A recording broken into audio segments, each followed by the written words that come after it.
High blood pressure, or hypertension, is a common condition in which the force of blood on the walls of your arteries is often too high. Arteries are the blood vessels that carry blood away from your heart to supply your tissues with oxygen and nutrients. In your heart, two chambers, called ventricles, contract with each heartbeat to push blood to your lungs and through your arteries to your body. As blood flows through them, three main factors affect the pressure on your artery walls.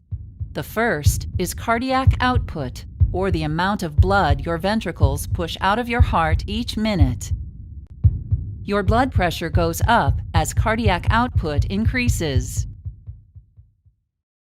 The second factor affecting your blood pressure is blood volume, or the total amount of blood in your body. Blood pressure also goes up as blood volume increases. The third factor that affects your blood pressure is resistance, which is anything working against the blood flow through your arteries. Several factors contribute to resistance. One resistance factor is the flexibility of your artery wall. Healthy arteries expand with each heartbeat to help reduce blood pressure on the wall. Another resistance factor is the diameter of your arteries.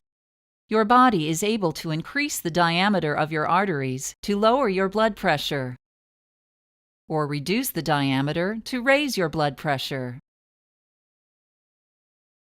A third resistance factor is blood viscosity, or thickness. In your blood, more particles, such as proteins and fat, increase viscosity.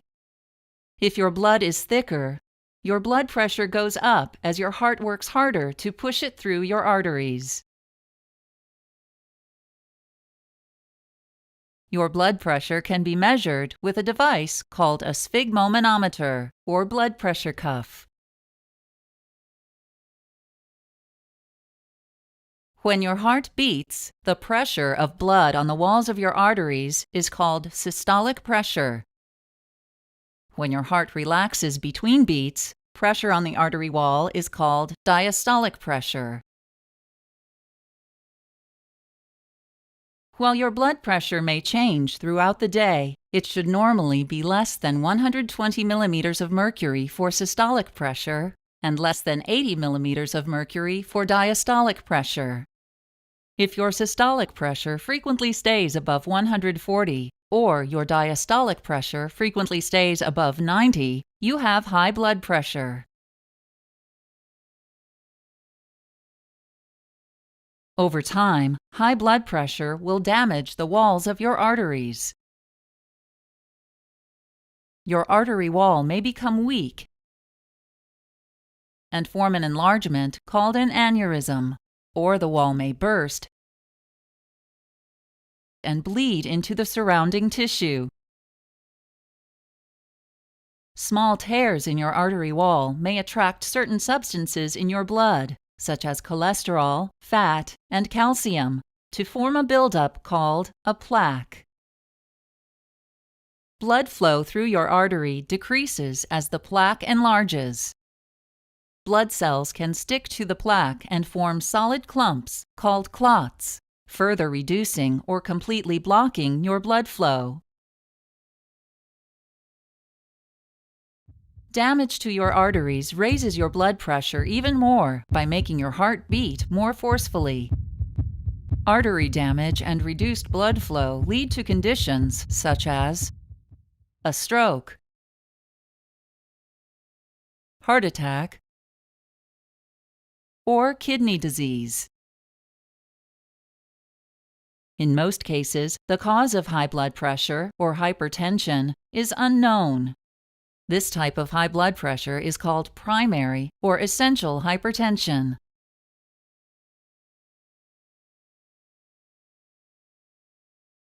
Treatment for essential hypertension includes lifestyle changes, such as eating a healthy diet. If you are sensitive to the sodium in salt, your doctor may recommend limiting your intake of salt and highly processed foods. Sodium may cause your body to retain water, which increases both your blood volume and your blood pressure. Other lifestyle changes that can reduce blood pressure include avoiding excessive alcohol intake,